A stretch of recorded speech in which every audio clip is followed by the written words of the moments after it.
Okay, this is a 1991 Dodge Dakota 5.2 V8. The other day I got in it, stuck the key in it, went to start it, and this is what I found. See, that's all the way down and over. The starter mechanism is completely broke inside, but the fuel and stuff stays on. So what I did was, I take the keys out,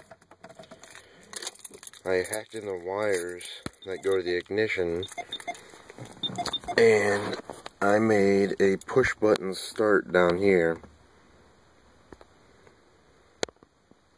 The wires is the pink one and the middle one, and then the yellow at the end.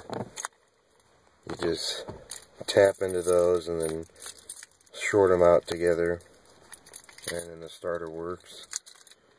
I'll show you guys now. Fuel on. Just come over here and get a better angle.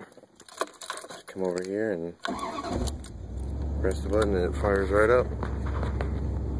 So that's my push button install on my 91 Dodge Dakota.